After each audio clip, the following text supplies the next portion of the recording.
My name is Linda Harris, and I never thought I'd live long enough to hear the one sentence that shattered my entire world. You're a burden. My own son said it. My Michael. The same child I held with shaking hands the day he was born. The boy whose nightmares I chased away at midnight. The man I worked double shifts to raise after my husband died. And yet, on that cold afternoon, standing in the middle of his modern house in Seattle, Washington, I became nothing more than a problem he wanted to get rid of. It happened in the kitchen, bright, spotless, and expensive. Sophia, my daughter-in-law, was scrolling through her phone, pretending not to hear the tension rising between us. Her latte sat untouched, but her smirk, that was loud enough. Michael didn't raise his voice. He didn't have to. He just sighed, placed his hands on his hips, and said it so casually, as if commenting on the weather. Mom, you're becoming a burden. My heart stopped. A burden. After everything. After years of stitching torn shoes, packing school lunches, working holidays at the hospital cafeteria just so he could have a normal childhood. I stared at him, at the man who had my eyes but not my heart anymore.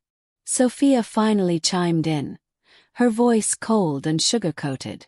Michael's not wrong, Mom. You're still healthy, you can live alone. You'll be fine. We just need some space. Space. That word fell between us like a wall. I wasn't invading their life. I wasn't asking for anything. Not money, not time, not luxury. Just a little companionship in the last years of my life. But I guess in today's world, loneliness is easier to throw away than confront. Still, somewhere inside me, beneath the pain and humiliation, a strange calmness settled. Because Michael didn't know what I knew. He didn't know about the paper hidden deep inside my old coat. He didn't know about the truth waiting quietly, ready to turn his entire plan upside down. And he certainly didn't know that one day a lawyer would prove him wrong. That night I couldn't sleep. I sat in the guest room, the room that used to feel warm but now felt like a waiting area before exile. The moonlight slipped through the blinds, touching the wooden floor. Everything was quiet. Too quiet. Then suddenly, a soft sound came from my old coat hanging in the closet. Something had fallen.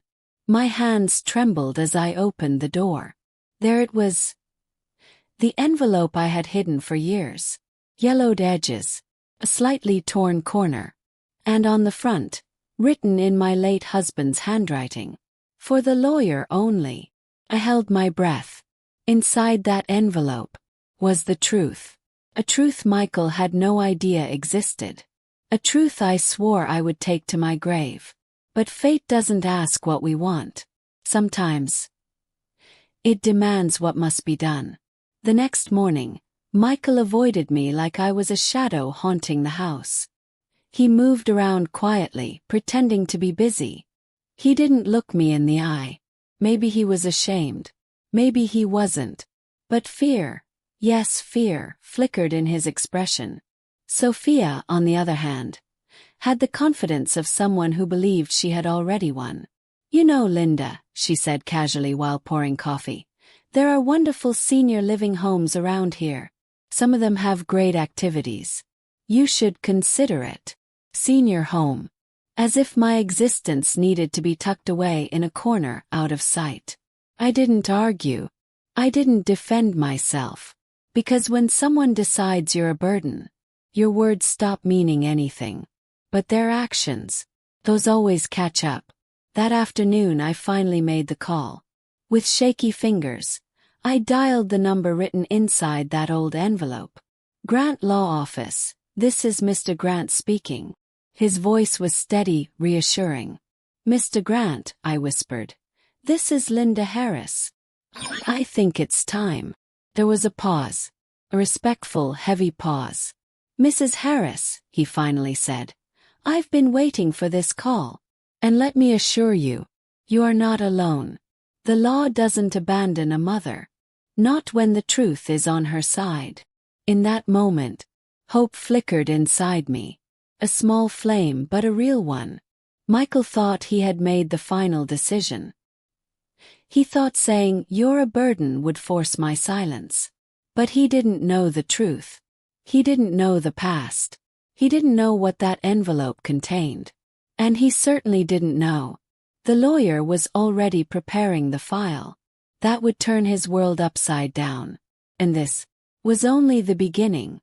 The day after I called Mr. Grant, the house felt different. Not warmer. Not kinder. Just quieter. The kind of quiet that happens right before a storm breaks. Michael didn't come down to breakfast. Sophia did. But she behaved like a stranger renting a room in her own house. When I placed my cup in the sink, she didn't look at me. She just said flatly, "Linda, if you're planning to leave, we need to know the date. We have things to arrange." Things to arrange. My life, now reduced to a scheduling inconvenience. But I didn't react. I had learned one thing in my 67 years. Silence is not weakness. Sometimes it's strategy. I quietly folded my sweater, walked back to the guest room and shut the door. Inside, my heart was loud. Too loud.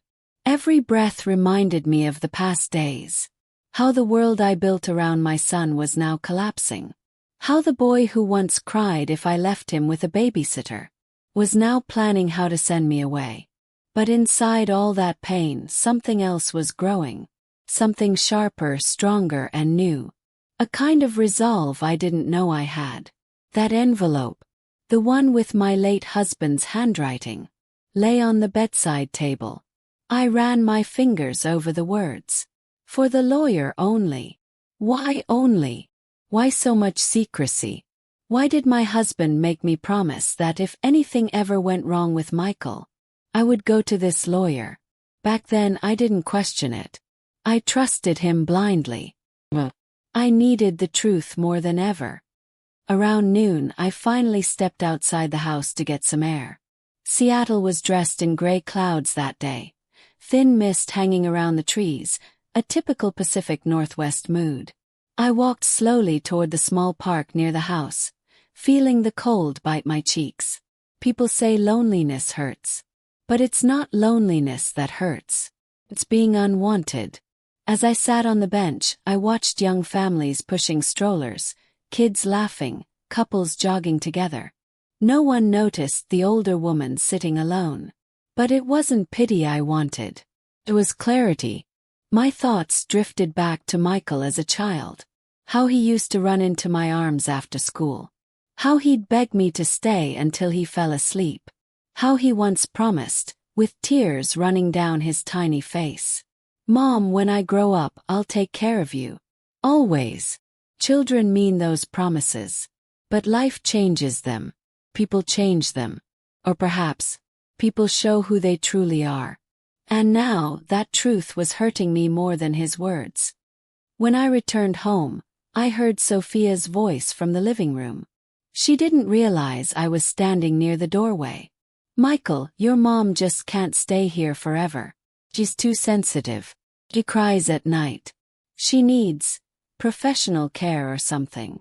Professional care. As if emotions were a disease. Michael sighed. Deep, tired sigh. "I know, sophomore. I know, but she's my mom." "Yes. And you've done enough. You've helped her. Now she needs to help herself." Help myself. By disappearing from their life. I stepped inside before they could continue and forced a small smile. "I'm home," I said softly. They both fell silent instantly. Two guilty children caught whispering. Later that evening, a knock sounded on my door. I expected Sophia. Maybe even more pressure, more manipulation, more hints to leave. But it was Michael. He entered the room quietly, hands in his pockets, shoulders tight. "Mom," he began, "I know things have been complicated." Complicated. That's what he called it. Waited. He sat on the edge of the chair, avoiding my eyes. "Look, I didn't mean to hurt you. Things are tough. Work's tough. Bills. Everything. And you being here. It adds stress." I nodded slowly. Because I knew this wasn't an apology. It was an explanation. And explanations aren't solutions. When he finally looked at me, I saw something. Not love. Not guilt. But fear. A deep, unspoken fear. It was the same fear I noticed the night before. Like he knew something was coming. Something he wasn't ready for. "Mom, did you call anyone yesterday?" he asked suddenly. My heart skipped. He knew. He knew I had called someone. But how? "Why do you ask?" My voice stayed calm. Michael swallowed. "I just thought I heard you talking to someone. I want to make sure you're okay." Bae. He wanted to make sure I wasn't doing something that might affect him. Not me. Not my emotions. Just his life. I held his gaze and lied gently. "I just called an old friend." He exhaled dramatically, like a massive weight had left his shoulders. "In that case, good. But just let me know if you need anything." He stood up and walked out, closing the door behind him. And the moment he left, a single thought hit me like cold water. Why is he so scared? Why does the idea of me talking to someone terrify him? Ugh. He had something to hide. Something connected to that envelope. Something connected to my late husband. Something that could change everything. That night, rain tapped against the windows, filling the room with a lonely rhythm. I sat with the lamp on, the envelope in my hands. Inside it was a piece of my past. A truth I had avoided for years. A truth my husband insisted would one day protect me. I carefully opened the flap. My fingers brushed against documents, old fragile papers, and a letter addressed to me. My heart pounded. Before I could read it, my phone buzzed. A message from an unknown number. "Mrs. Harris, this is Mr. Grant. We need to meet sooner than planned. Please call me immediately. It's urgent." Urgent. My breath caught. My chest tightened. This was no longer just about a cruel sentence from my son. Something much bigger was unfolding. Something hidden for years. Something tied to my husband, my son, and the life I thought I understood.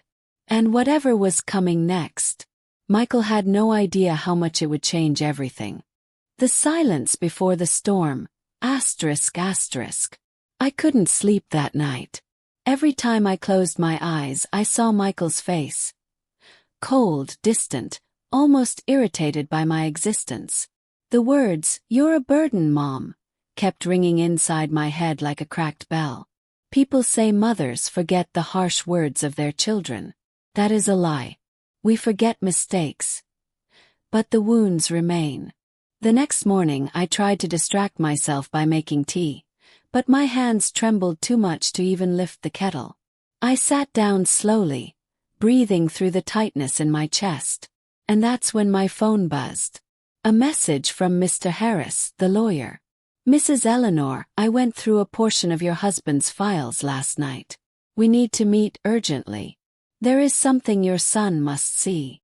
My heart froze. What did he find? Why was he insisting Michael must see it? I typed back carefully. "Is it something serious?" His reply came within seconds. "It changes everything." White medium star, a new fear. And a new flash of hope. For the first time in a long while, something lit inside me. Was it hope? Or fear? I didn't know.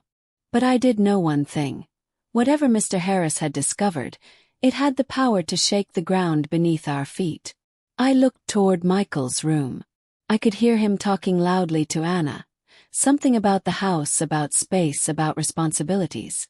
His tone was annoyed, sharp, irritated. A mother knows when she is unwanted.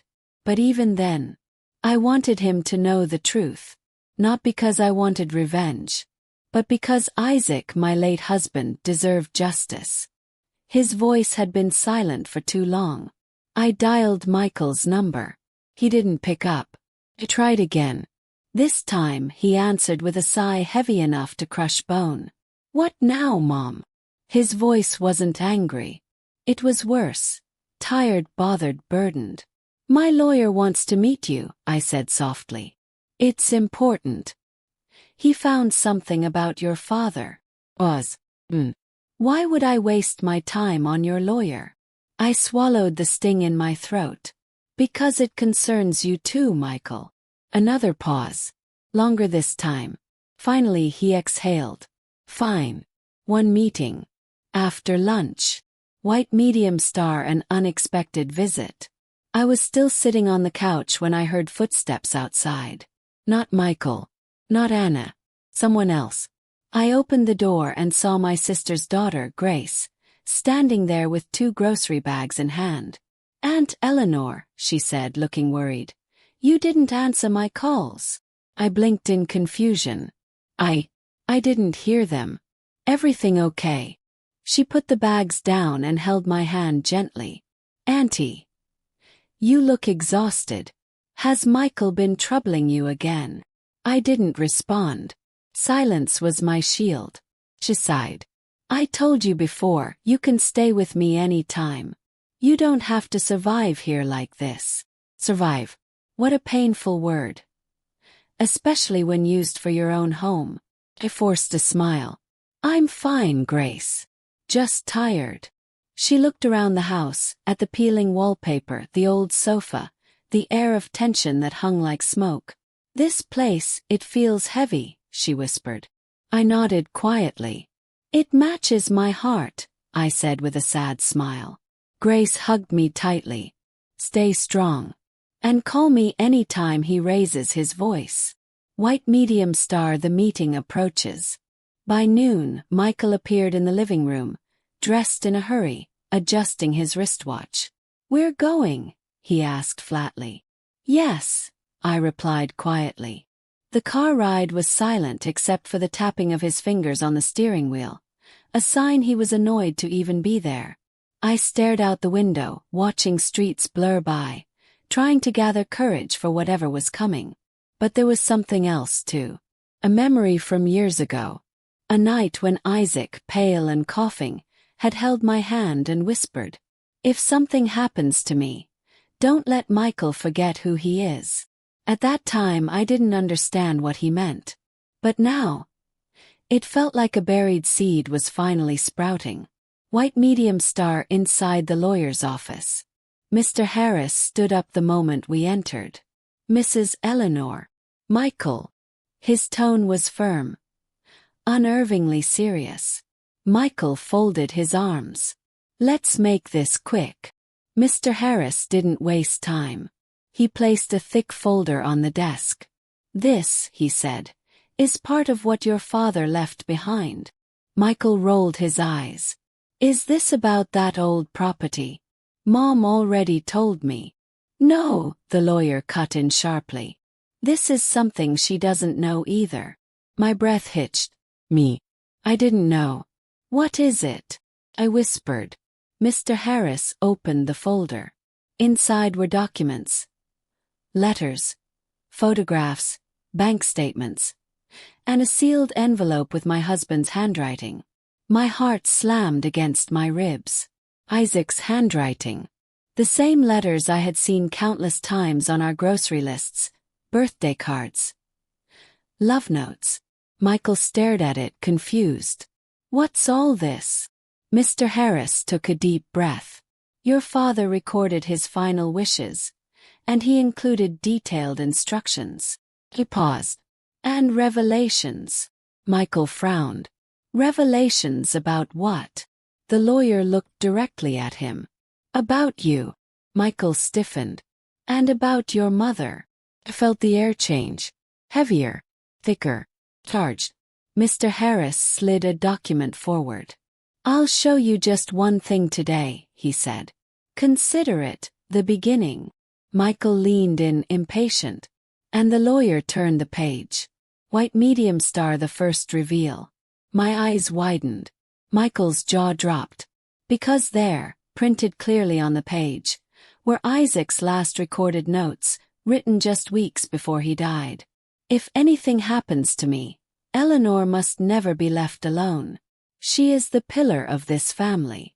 And Michael, Before he gets anything from me, he must first learn the truth. Michael shook his head slowly. The truth about what? Mr. Harris closed the folder gently. About why your father said, "You owe your mother everything." A cold shiver crawled down my spine. Michael stared at me, confusion and shock battling inside him. And for the first time in years, he looked at me not with irritation, but with fear. Fear that he had misjudged me. Fear that he had been wrong. Fear that something was about to surface. Something big. Something life-changing. Something buried for far too long. Michael's face had gone pale. The words from the document lingered between us, heavy enough to bend the air. He must first learn the truth. He shifted uncomfortably in his chair, fingers tightening around the armrest. For the first time since we'd entered the lawyer's office, he wasn't irritated. He wasn't bored. He was scared. I sat silently beside him, my hands trembling inside my lap. I didn't know what Isaac had written, but I knew my husband.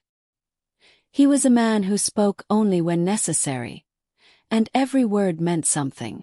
"Mr. Harris," I whispered, "what did my husband mean by the truth?" The lawyer folded his hands and sighed. "That," he said softly, "is what we will uncover piece by piece. But today, I must show you something that your husband specifically requested be revealed before anything else." He pulled out a small, aging notebook. Brown leather, worn edges, pages yellowed with time. I recognized it instantly. It was Isaac's, his personal diary. My breath hitched. He kept notes. I asked softly. Mr. Harris nodded. For years. Especially during his last 2 years. Michael leaned forward, jaw clenched. "So, what does any of this have to do with me?" The lawyer looked him straight in the eyes. "Everything. White medium star, a mother's fear, a son's shock." Mr. Harris opened the diary to a bookmarked page. There, written in Isaac's careful handwriting, were lines that made the room tilt around me. He began reading. "Michael is drifting away. I don't blame him. He is young and the world pulls him in many directions. But he doesn't see what his mother has sacrificed.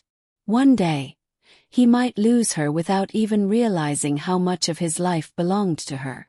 My lips parted in disbelief. Michael's eyes widened. What is this supposed to mean?" Mr. Harris continued. "If I am gone before I can tell him, he must know. Eleanor saved his life once. And she never spoke about it again." A sharp gasp escaped me. "Saved his life," Michael whispered, turning to me. "Mom, what is he talking about?" I stared at the floor.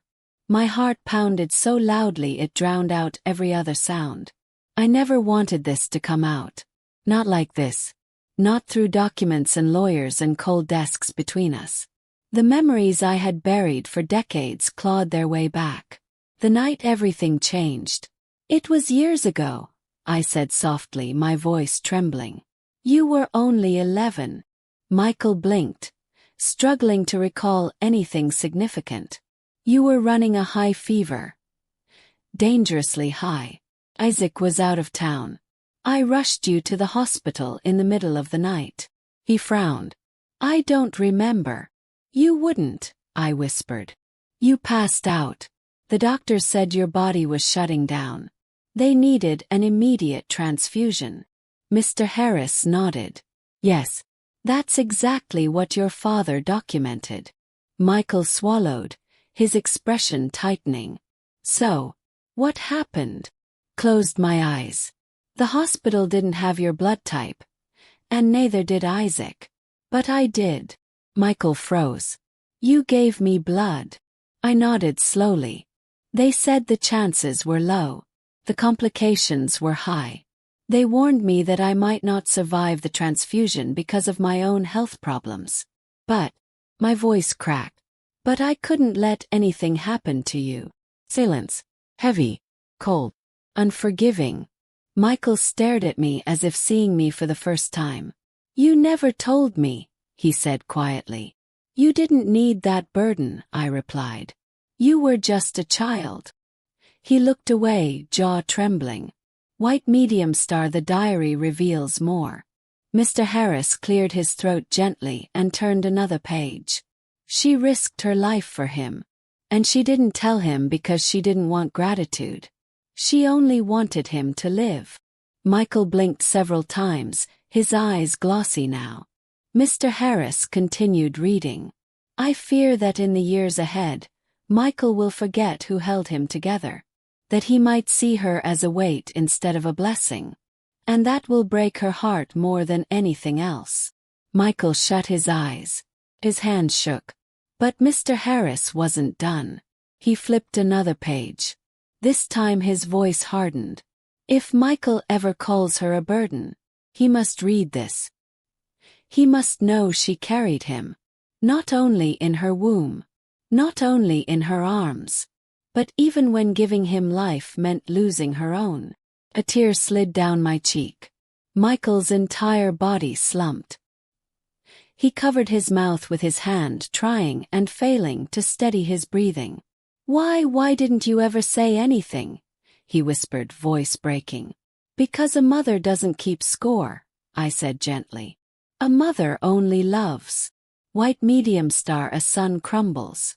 Michael suddenly stood up, pacing, running both hands through his hair. "This is insane. This is, how could I?" His voice cracked halfway. I watched him with a mixture of heartbreak and relief. He was feeling something again. Something other than annoyance. Something other than disappointment. He was feeling guilt.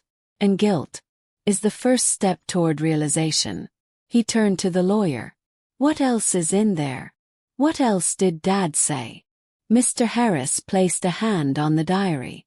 "We'll get to that. But first, there's something even more important." He lifted a separate envelope, sealed, untouched, edges crisp. On it, written in Isaac's handwriting. "To be opened only when Michael betrays his mother." Michael's breath left his body. His knees nearly buckled. He stared at the envelope like it was a ticking bomb. What is in that?" he whispered. Mr. Harris looked at him calmly. "Your father anticipated everything." He placed the envelope gently on the table, sliding it toward Michael. "And he left something inside this that will break you. Or rebuild you." My heart hammered. Michael looked terrified. I could see it in his eyes. Fear. That whatever lay inside would change how he saw everything. His father, his mother, his past. And most painfully, himself. Mr. Harris leaned back and said, "We will open it. But not today." Michael let out a shaky breath.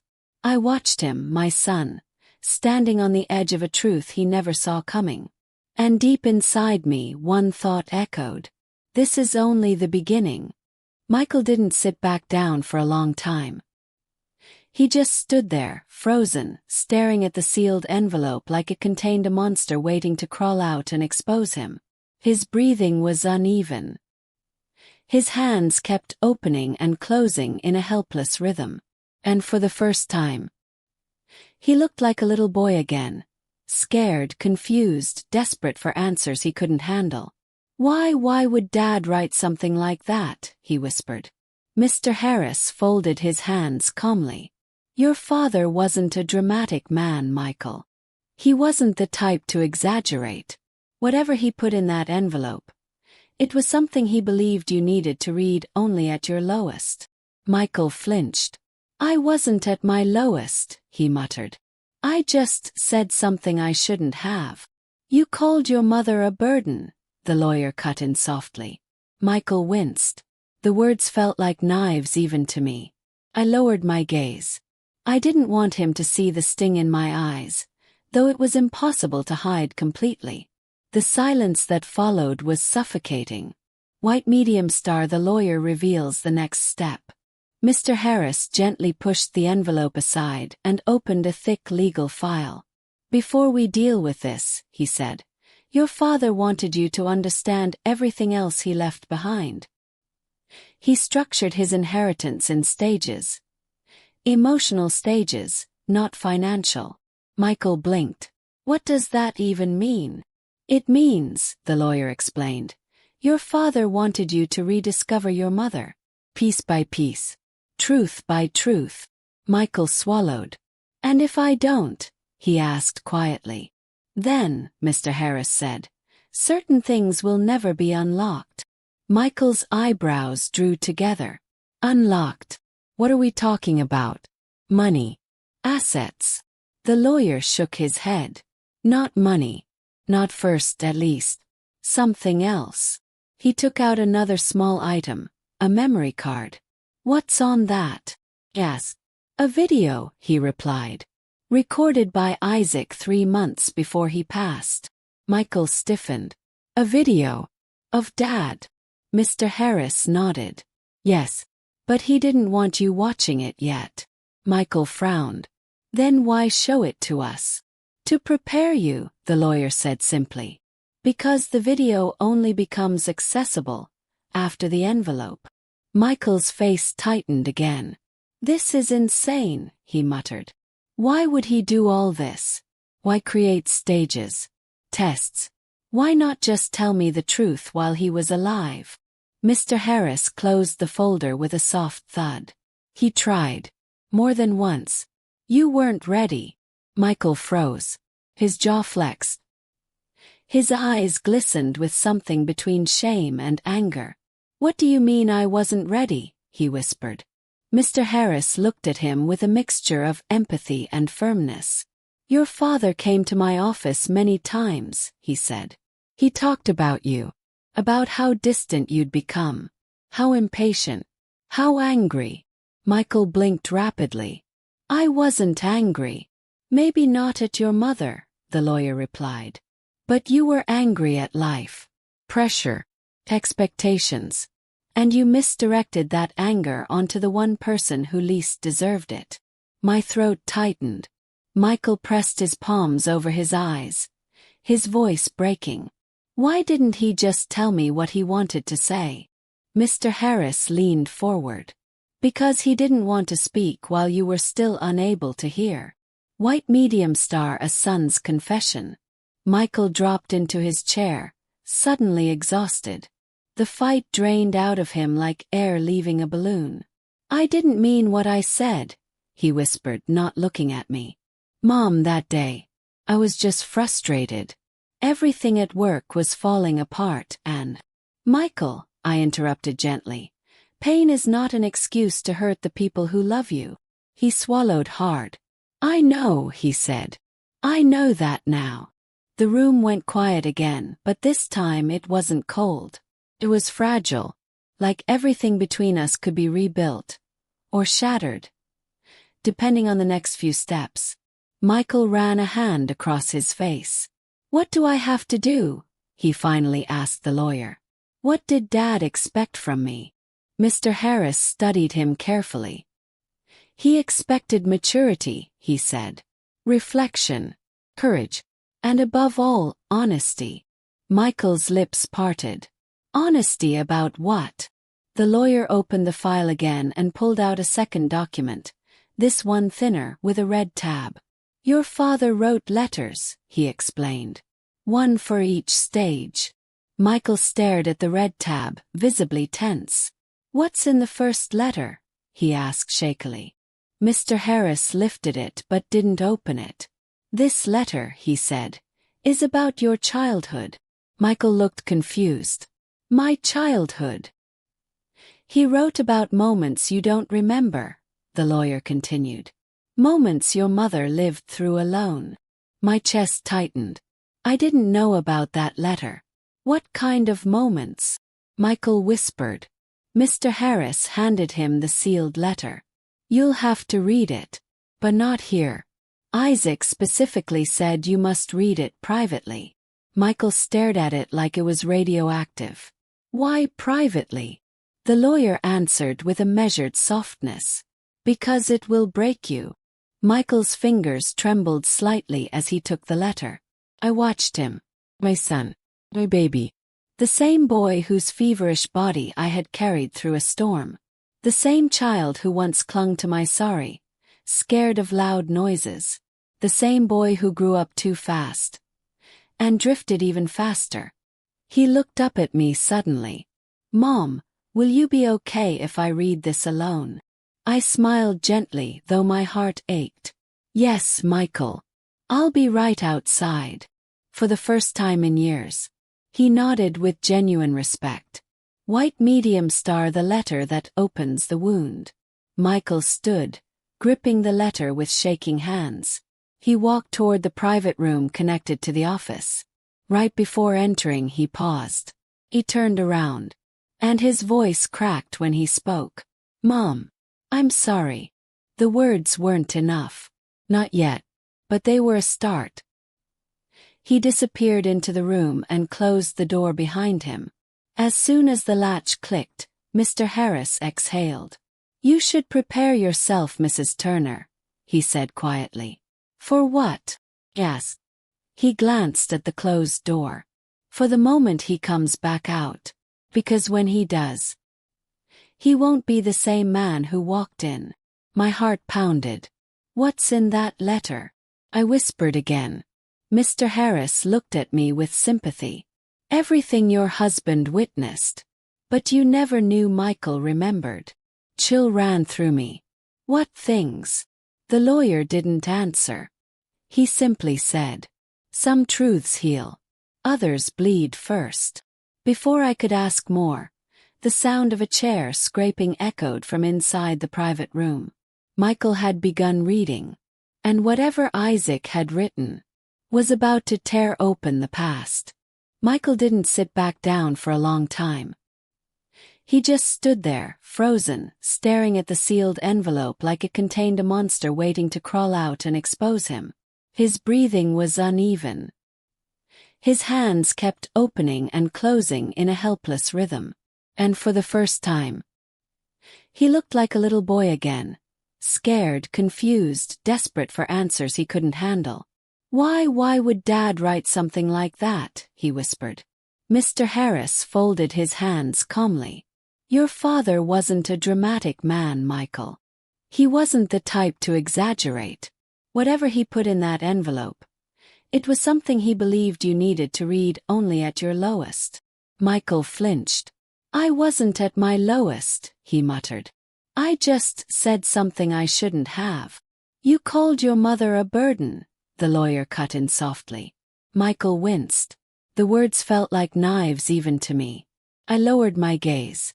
I didn't want him to see the sting in my eyes, though it was impossible to hide completely. The silence that followed was suffocating. The lawyer reveals the next step. Mr. Harris gently pushed the envelope aside and opened a thick legal file. Before we deal with this, he said, your father wanted you to understand everything else he left behind.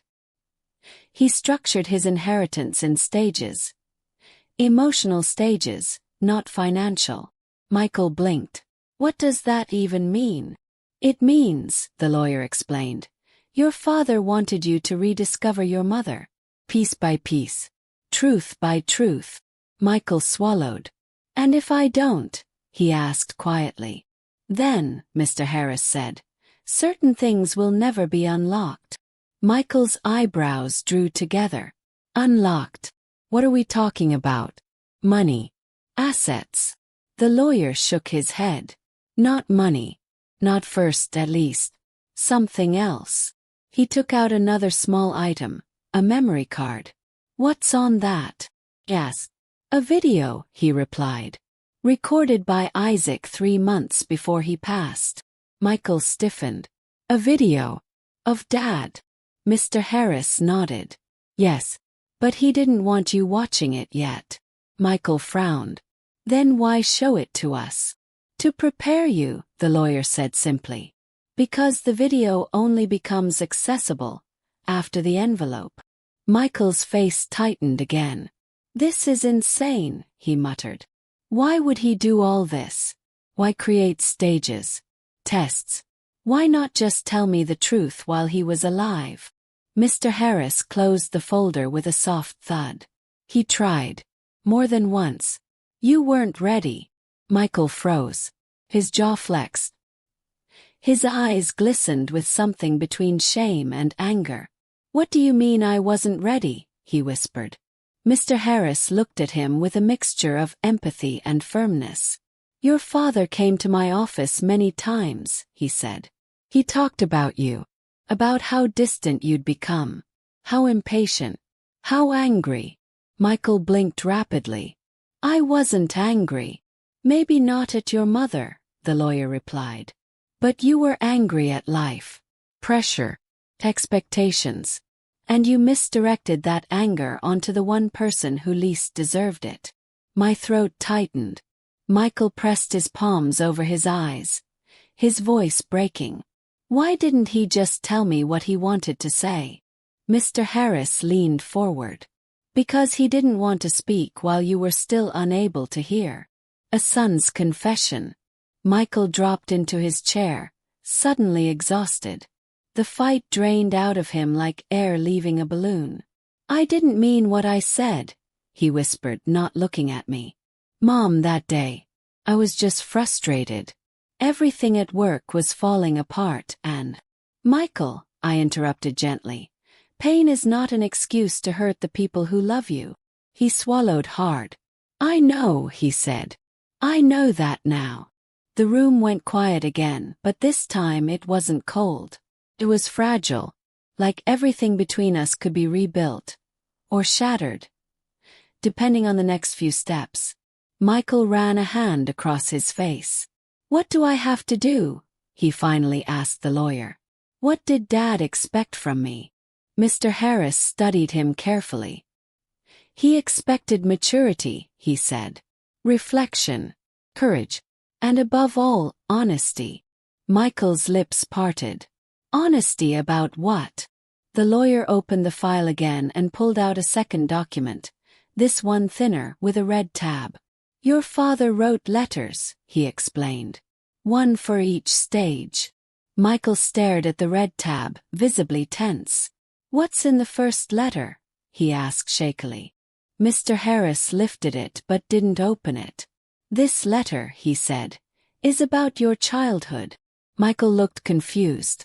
My childhood. He wrote about moments you don't remember, the lawyer continued. Moments your mother lived through alone. My chest tightened. I didn't know about that letter. What kind of moments? Michael whispered. Mr. Harris handed him the sealed letter. You'll have to read it. But not here. Isaac specifically said you must read it privately.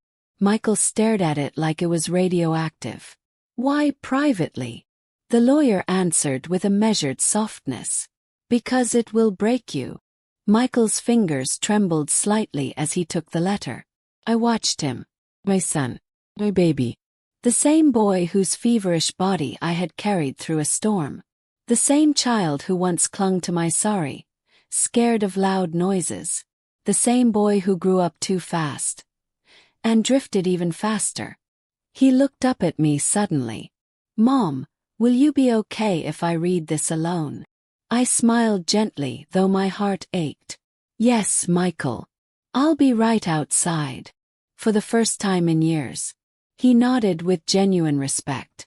The letter that opens the wound. Michael stood, gripping the letter with shaking hands. He walked toward the private room connected to the office. Right before entering, he paused. He turned around. And his voice cracked when he spoke. Mom. I'm sorry. The words weren't enough. Not yet. But they were a start. He disappeared into the room and closed the door behind him. As soon as the latch clicked, Mr. Harris exhaled. You should prepare yourself, Mrs. Turner, he said quietly. For what? Yes. He glanced at the closed door. For the moment he comes back out. Because when he does, he won't be the same man who walked in. My heart pounded. What's in that letter? I whispered again. Mr. Harris looked at me with sympathy. Everything your husband witnessed. But you never knew Michael remembered. Chill ran through me. What things? The lawyer didn't answer. He simply said, some truths heal. Others bleed first. Before I could ask more, the sound of a chair scraping echoed from inside the private room. Michael had begun reading, and whatever Isaac had written was about to tear open the past. Sometimes the truth doesn't break you. It breaks the person who thought they controlled you. That's what I kept telling myself as I stepped out of Horace's office, my hands trembling, my heart beating like I had just escaped a storm. But the storm was still behind me, and it carried my son's voice. I stood at the end of the hallway, frozen, my back pressed against the wall. Horace had stepped away to take a call. The office building had fallen quiet, except for a single voice echoing from behind the half-open door. My son. His words hit me like sharp stones thrown at a window already cracked. Why is she even here, Horace? I told you, I don't want her involved in anything legal. She's my responsibility, not my partner. My throat tightened. Partner. Responsibility. Why was he talking like this? Why was he angry? I didn't want to listen. But mothers, we hear everything, even what we're not supposed to. I took a small step closer, my heart beat louder than the AC humming above me. Ion continued, his voice dragging frustration across every syllable. You don't understand. I just need the property sorted. She's too emotional, too old-fashioned. If she interferes, everything will get delayed. Old-fashioned. Interferes. Too emotional. Every word was a blade, peeling layers of trust one had wrapped around him since the day he was born. Horace's response was calm but firm. Ion, she has every right to know. And whether you like it or not, you're making decisions that affect her future. For a moment, silence. Then Ion whispered harshly, something that felt like a punch straight into my chest. She's already a burden. And I'm tired of pretending she's not. My knees weakened. I held the wall for support, fingertips digging into cold paint. That one sentence. It bent my heart in a way I couldn't straighten back. I don't know what hurt more, that he said it, or that he meant it. Finally I heard a chair scrape. Ian stepped out. I panicked and turned away, pretending to look at a painting on the wall, a lake scene I couldn't see through my tears. Amon! He started but stopped when he saw me. His shoulders tensed, his jaw locked. His eyes, surprised then annoyed, shifted away like he wished I weren't there. I whispered gently, trying to hide the shake in my voice. Ayun, were you waiting for me? No, just leaving, he muttered. He didn't even ask if I was okay. Not even a glance of concern. He walked past me with hurried steps, his cologne trailing behind him like a reminder of the boy I raised, the boy who used to run into my arms after school. Now he walked away from me like I was nothing. I watched him go, not because I needed him, but because I needed to understand. When exactly did my son stop being mine? Horace found me still standing there when he returned. Aisha, are you all right? I blinked fast, forcing the tears back into the place where all mothers store their secret hurt. Yes, I'm completely fine. He stared at me too long for him to believe my lie. You heard him, didn't you? I didn't answer. Silence was safer. But tears, they don't care about safety. One slipped down. I wiped it before it could reach the corner of my mouth. Horace exhaled deeply. Aisha, listen to me. Don't let his words define your worth. I promise you, things are going to change. I smiled weakly, the way people smile when they don't expect anything anymore. Horace, I don't want revenge. I only want respect. And you'll get it, he said firmly. Because starting tomorrow, the paperwork begins.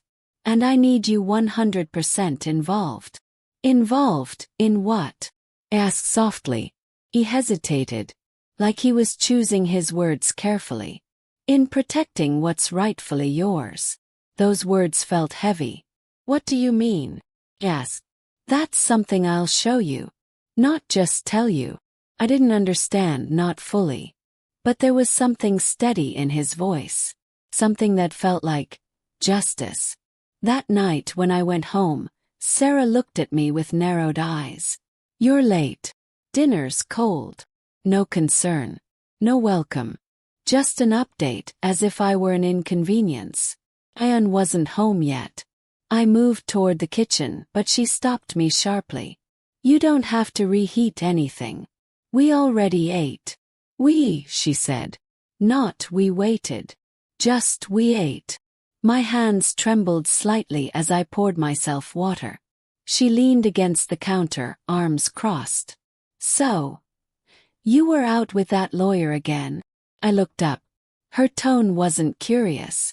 It was suspicious. Yes, there were some important documents. She smirked faintly. You know, Ian thinks you're getting too involved. Maybe. You should step back a little. Back. From my own life. My own rights.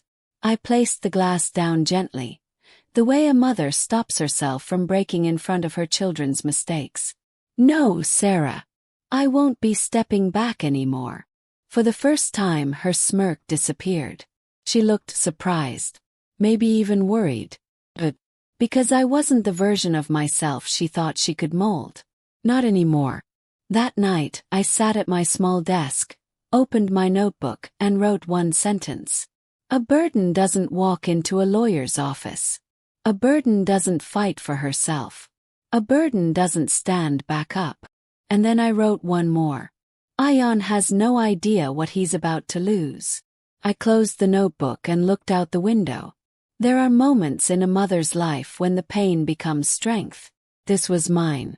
Strength doesn't come when you feel ready.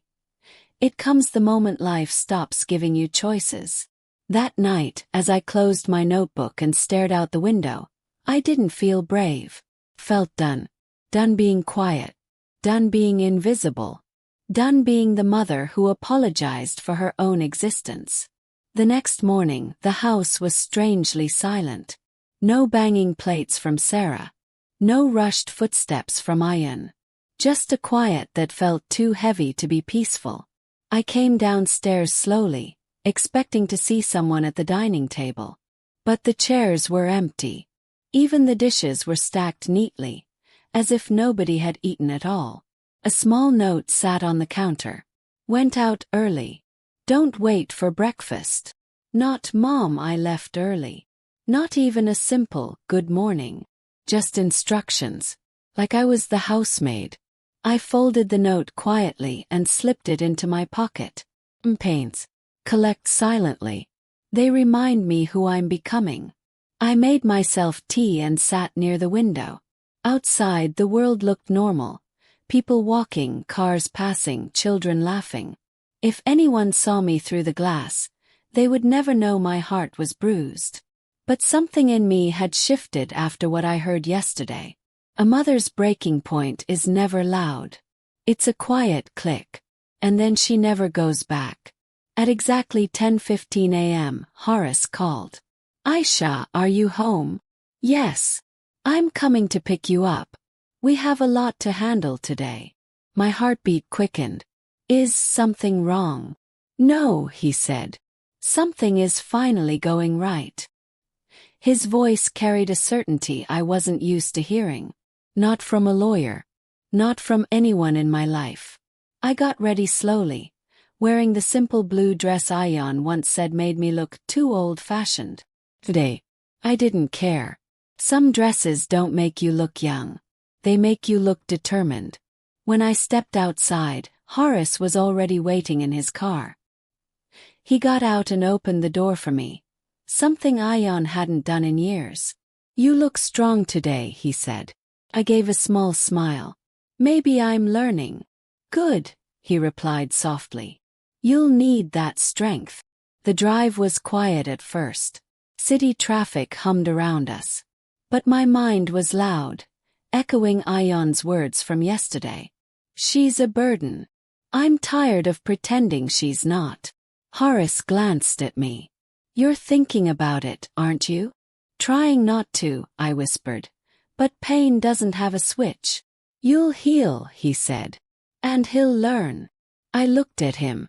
Do you really think he'll care? He hesitated before answering. I think people only realize the value of love when they're in danger of losing it. Danger of losing me. I wasn't sure Ayan saw losing me as danger at all. We reached Horace's office, but instead of leading me inside, he guided me to a different room across the hall. Smaller, warmer, filled with old case files and framed pictures. This isn't my main office, he said. It's where I keep private matters. Private matters. Was I a private matter? He sat across from me, hands folded on the table. Aisha, tell me honestly. Do you trust me? I swallowed. I don't know. But I want to. That's enough, he said gently. Because from today on, we're not just dealing with paperwork. He pulled out a large envelope. Heavy. Sealed with a red tab. What is that? Asked. He slid it toward me. Proof. Proof of what? He leaned forward. Proof that you're not a burden. Proof that your son has been hiding things. Proof of what's been done behind your back. I stared at the envelope, my pulse climbing. Horace, what are you saying? Ayan made certain decisions you weren't supposed to know about. Financial ones. Legal ones. Some involving your name. And your property. I felt my stomach drop. My property. Yes, property. Horace, I don't have anything. He looked directly into my eyes. You do. You always did. But someone made sure you never found out. My breath caught. What are you talking about? Aisha, that house you live in. The one Ayan claims is his? Yes. It's not his. Froze. It was never his, Horace added. My heart slammed against my ribs. I couldn't breathe. But he always said he bought it. Paid the installments. Handled everything. That's what he told you, Horace said calmly. But the real owner is you. My hand shook violently. No, that can't be true. It is, he said softly. I have every document to prove it. Your late husband put the house in your name. Ayan inherited nothing without your signature. Tears welled up, not from sadness, but from a betrayal deeper than anything I imagined. He lied, I whispered. All these years he lied to me. Horace nodded slowly. He didn't want you to know because he wanted control. Over the house. Over decisions. Over you. I covered my mouth with my hands. Images of Ayan shouting, humiliating me, calling me a burden. All of it twisted into something far darker. He wasn't just ungrateful. He was strategic. Calculated. He needed me weak so he could stand strong. Horace watched me break in silence before placing his hand gently on the table. Aisha, this is the beginning. I haven't even shown you the worst part yet. My breath hitched. The worst? Yes. He opened the envelope and pushed the first document toward me. Before I show you the rest, I need to prepare you. The next few papers will change everything you think you know about your son. I looked at the document, and my hands went cold. Horace, what is this? He took a deep breath. It's something Ayan never wanted you to see. Something he kept hidden for years. Something that explains why he treats you the way he does. I stared at the page, my heart pounding like it wanted to escape. A mother's instinct whispered. This is where everything breaks. The truth doesn't knock. It breaks the door you were too afraid to open. And in that tiny office, with Horace staring at me like he was bracing for impact, I realized my door was about to break. I kept my eyes glued to the document placed before me. But the words wouldn't make sense. They danced, blurred, twisted, like my mind refused to accept them. Horace, what am I looking at? I asked, my voice barely a whisper.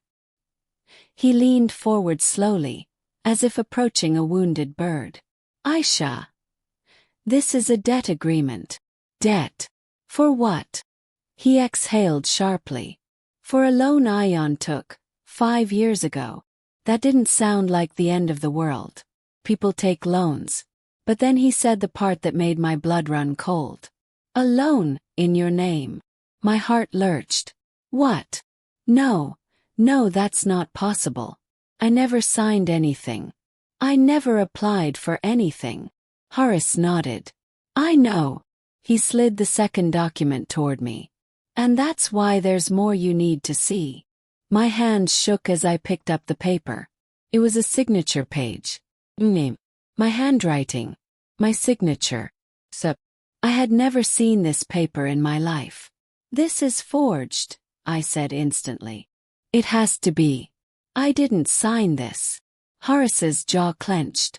I know you didn't. The handwriting expert confirmed it. A waterfall of cold sweat ran down my back. You already tested it, I whispered. Yes, he said softly. I had to. Because something wasn't adding up. I froze, staring at him. Horace, when did you start checking all this? He held my gaze. The day you walked into my office for the first time. My breath caught. All this time. While I was crying silently. While Ion was calling me a burden. While Sarah was disrespecting me behind closed doors. Horace wasn't just helping me. He was investigating. He saw something long before I did. Why didn't you tell me earlier? I asked, voice trembling. Because you weren't ready to hear it, he said. And because the truth I found was darker than I expected. I inhaled shakily. What truth? He didn't answer immediately. Instead, he took out another paper. This one thinner, older, edges slightly torn. A medical bill. Wellness Behavioral Clinic. I read slowly. What is this? Ion went there, Horace replied quietly. Twice.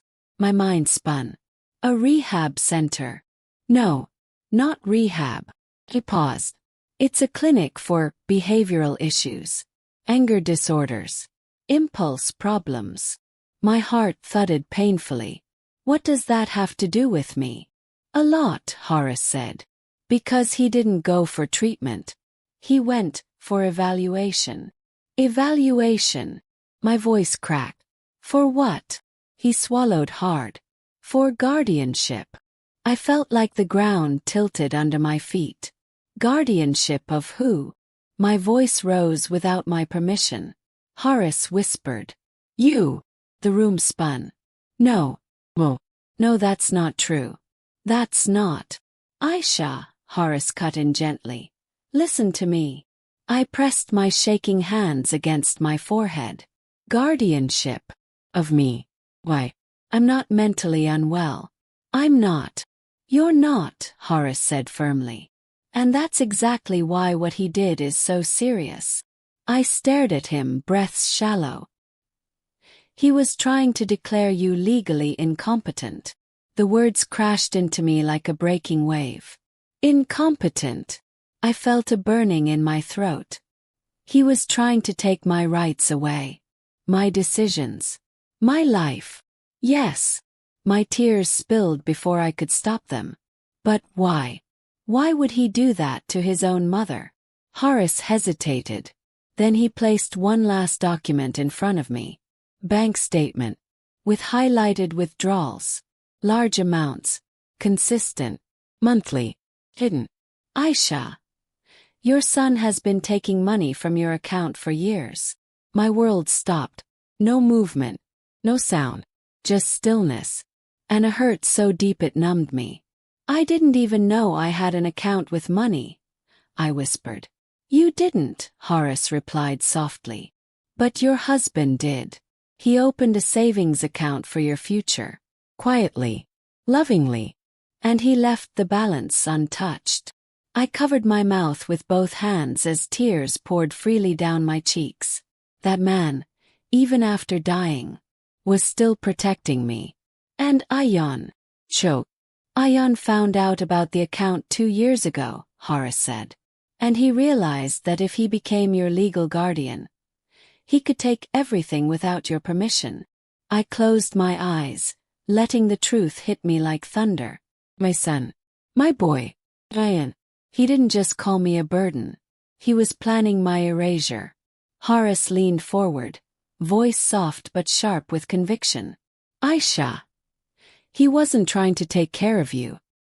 He was trying to control you. I shook my head, sobbing quietly. How could he? I raised him with love. I gave him everything. Why? Why? Horace finally answered the question that had been choking me since part 1 of this story. Aisha.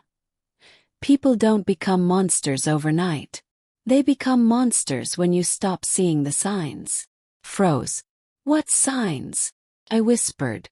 Horace exhaled slowly and opened a small folder I hadn't even noticed.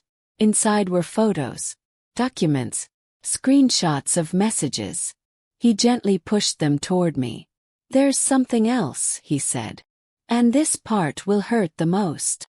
I stared at the folder. A chill crawled down my spine. What is it? I asked, voice cracking.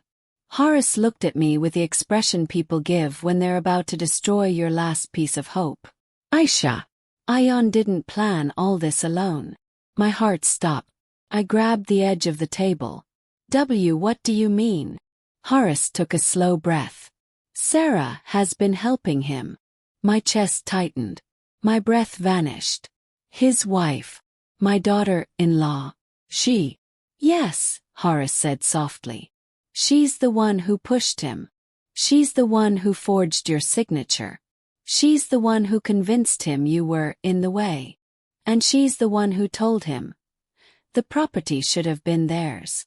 The pain that hit me wasn't loud. It was silent, low, destroying.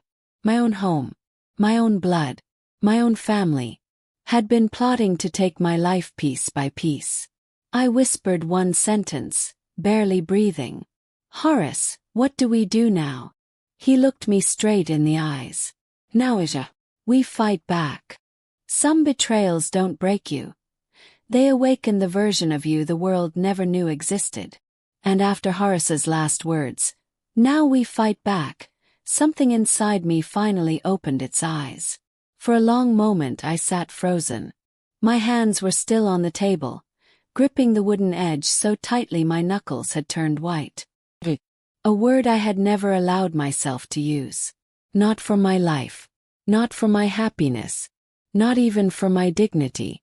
But now, it felt like the only word left. I lifted my eyes slowly toward Horace. What does fighting back even look like? I whispered, my voice unsteady but no longer weak. Horace didn't hesitate. We build a case. Solid one. Forgery. Financial exploitation. Attempted guardianship fraud. Emotional abuse. Each word dropped like a stone into a lake, sending ripples through my chest.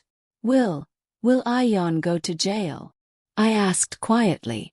Horace's expression softened. That's not the goal. The goal is protection. Your protection. But yes, if we push every charge, there is a possibility. A sharp pain spread through my heart. My son. My own son. I never imagined I would one day be sitting in an office, discussing the possibility of putting him behind bars. I wiped a tear and whispered, Horace, I don't know if I can do that. He leaned forward, hands clasped. Aisha, if you don't stop him now, he will finish what he started. The next step would have been complete control over your property, your money, your decisions, your life. I shivered. He was right. Ayan had already begun taking things from me. Piece by piece. Emotion by humiliation. Decision by erasure. And Sarah, my daughter-in-law, who pretended to smile while stabbing me behind the curtains. She forged my signature, I said, voice tight. She stole the money. She encouraged him. And she insulted me for years. Horace nodded. Exactly. She's not innocent. She's strategic. And she wants everything. Clenched my jaw. I won't let them take anything anymore. Horace gave a satisfied nod, as if this was the strength he had been waiting to hear all along. Good. Then listen carefully. What we do next is crucial. He opened the folder again, the one filled with evidence that had shattered my world only minutes ago. We need one thing, he said. A confrontation. Controlled one. With proof. With witnesses. My heart skipped. Confrontation. With Ayan. With Sarah. Yes. But not alone. I'll be with you. And we'll record everything. You won't accuse. You'll only ask questions. They'll incriminate themselves. A chill ran down my spine. Horace. What if they deny everything? Horace gave a small smile. Not warm but confident. People like them don't deny. They justify. I swallowed hard. They'll get angry, I whispered. Yes. And anger reveals truth faster than anything. I stared at the documents again. But how will we make them talk? Horace leaned back. I already sent Ayan a message from the legal office number. I told him a routine verification was needed about the loan he took in your name. My chest tightened. He'll panic, I said. Exactly. Horace nodded. And when he panics, he'll come running. With Sarah. I inhaled slowly, the fear and determination mixing inside me like storm clouds gathering strength. When? Asked. Horace checked the time. In about 20 minutes. My eyes widened. 20 minutes. Horace, I'm not. You are, he interrupted gently. You're stronger than you think. You've survived the emotional cruelty that should have broken you. Now it's time to let the truth speak. I closed my eyes for a moment. Ayan's angry face flashed in my mind. His words, his tone, his dismissive hands, his cold eyes, Sarah's smirks, her whispers, her mocking remarks, her filtered sweetness. My chest tightened with the weight of years. When I opened my eyes, Horace was still watching me, but not with pity, with respect. Okay, I finally said. Let them come. 20 minutes later. The knock on the door was loud and impatient. Horace shot me a reassuring glance, then walked to open it. Ayan stormed in first. His eyes were fierce, frantic, suspicious. Mum, what are you doing here? He snapped before even greeting me. Sarah followed behind, pretending to be composed, but I saw the flash of fear in her eyes. Horace, what is this about? She asked sharply. You called us for some loan verification. Horace motioned for them to sit. I didn't. Ayan pointed at me. Mum, what have you told him? You're confused again, aren't you? You shouldn't be mixing in legal stuff. I flinched at the familiar tone. But Horace cut him off sharply. She's not confused at all. Ayan's jaw tightened. Sarah folded her arms. Then what's the issue? She asked quickly. Horace calmly placed the forged loan document on the desk. Tell me, Ayan, when exactly did your mother sign this? Silence. Ayan blinked, then blinked again. He looked at Sarah. She looked at him.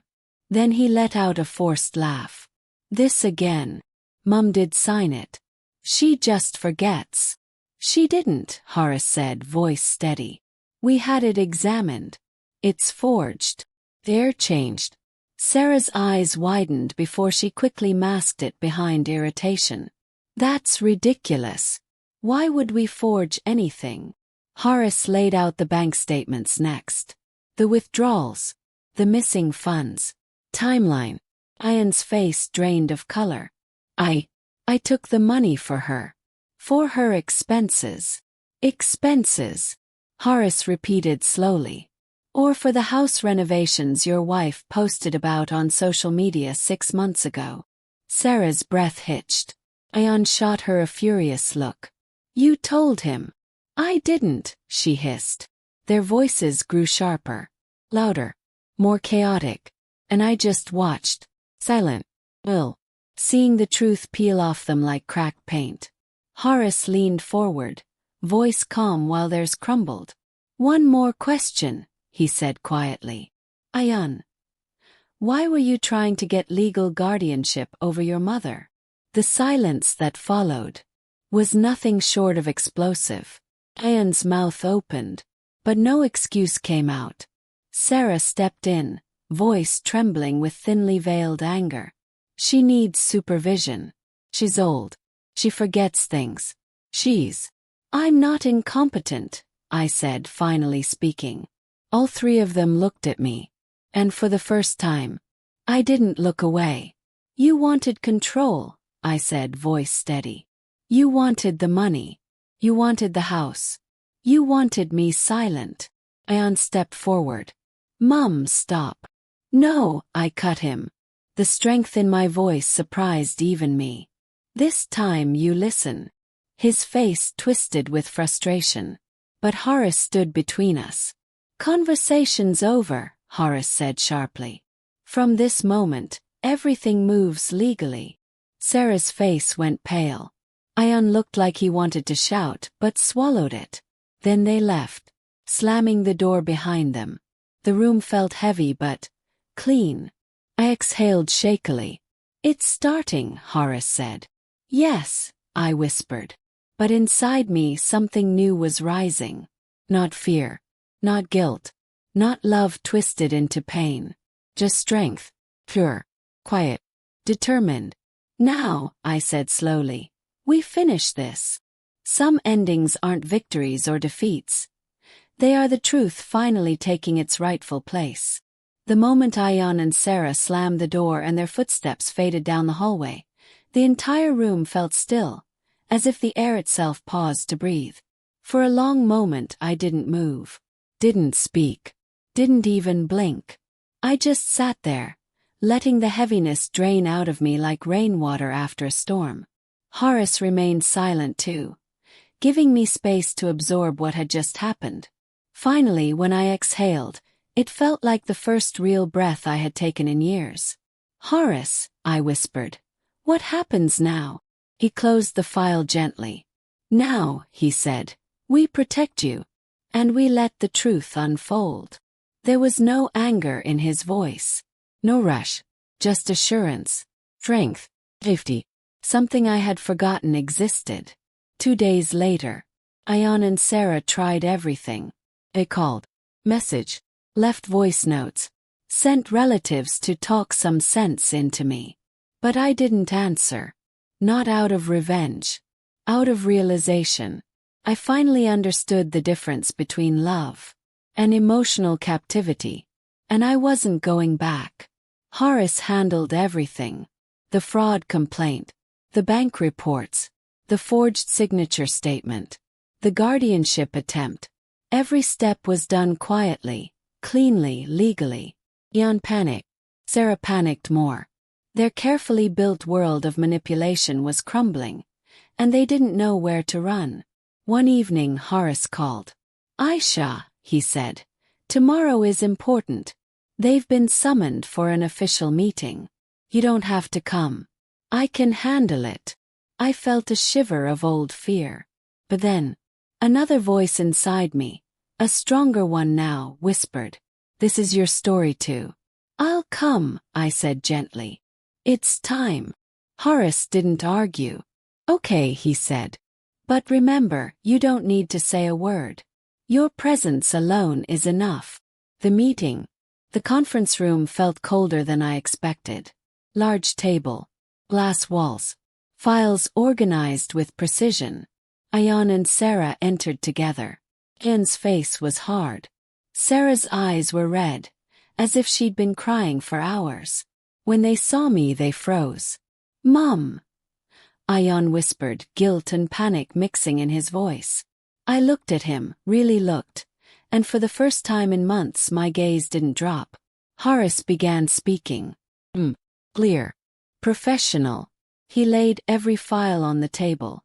The fraudulent loan documents, the forged signature report, Sarah's text messages, Yun's bank transfers, the guardianship attempt. With each paper he revealed, I saw Ayan shrinking inside himself. Sarah tried excuses. Ways, years. Nothing worked. Evidence doesn't bend. At one point Ayan whispered, voice breaking. I didn't want to hurt you. I panicked, Sarah said. I thought. He couldn't even finish. And for the first time, I didn't rush to save him from his guilt. Because this time it wasn't mine to carry. When Horace finished, he folded his hands. Aisha has every legal right to press full charges, he said. Ian's head jerked up. Mum, please. Sarah spoke too quickly. Auntie, please, we're family. But Horace continued firmly. However, she has chosen a different route. Both of them stared at me. And slowly I spoke. My voice didn't tremble. I am not pressing charges, I said. Ayan let out a breath, relief flooding his face. But I wasn't finished. Instead, I continued, I am removing you both from every financial right connected to me. You will no longer access my accounts, my property, my decisions. Ian's relief vanished. Sarah's mouth fell open. Mum, you're cutting us off, he whispered. No, I said softly. I am freeing myself. Tears formed in my eyes, but they weren't weak tears. They were cleansing tears. I raised you with love, I said quietly. I trusted you. Maybe too much. But I will not spend the rest of my life being afraid of my own child. Ian's face crumpled. Mum, please. I'm sorry. And in that moment I believed he meant it. But his apology didn't erase the truth. It didn't erase the nights I cried quietly. It didn't erase the humiliation, the manipulation, the betrayal. A mother's forgiveness is instinct. But trust is earned. And he hadn't earned it. I forgive you, I whispered. Sarah exhaled shakily, thinking forgiveness meant everything was solved. Then I added, but I won't forget. And her face fell. When the meeting ended, Ayan tried to follow me outside. Mum. Wait. Let me drop you, talk to you something. Horace stepped between us. Not today, Ayan, he said calmly. Ayan's eyes filled. The first time I'd seen him cry since he was a little boy. Mum, please, don't leave like this. I looked at him, my heart breaking in a quiet, heavy way only a mother can understand. Ayan, I whispered. You left long before I did. He closed his eyes like the words hurt physically. Sarah stood behind him, silent, wiping tears. I turned away. Once, I turned away from myself. Horace walked beside me. You did well, he said softly. No, I whispered. I finally just did what was necessary. 3 weeks later, my house felt different now. Lighter, calmer, peaceful. Not because Ayan wasn't visiting, but because the emotional chains were gone. Some evenings I sat near the window drinking tea, watching the sunset melt into the sky like soft gold. Life didn't suddenly become perfect. There were still moments of pain, memories, echoes. But for the first time in years, life was mine. Ayan sent messages, long apologetic ones. Sometimes I replied. Sometimes I didn't. Healing wasn't a straight line. But the fear was gone. The silence was no longer suffocating. And I did not feel like a burden. I felt like a woman who survived her own heartbreak and still stood tall. One evening, as I sat by the window, Horace stopped by with some paperwork. He looked at me, smiling gently. You know, he said, not many people have the courage to walk away from emotional betrayal, especially when it comes from someone they love. I looked at him, and for the first time I allowed myself to feel proud. I didn't walk away, I whispered. I finally walked back to myself. The sunset painted my room with a warm, golden glow. And in that moment I realized the story wasn't about revenge, or punishment, or even forgiveness. It was about reclaiming my worth. The worth my own son tried to erase. My son called me a burden. Life proved I was never one. If this story moved you, make sure to hit the like button. And if you want more stories just like this one, don't forget to subscribe to the channel. Share your thoughts in the comments below. Your voice might inspire our next story.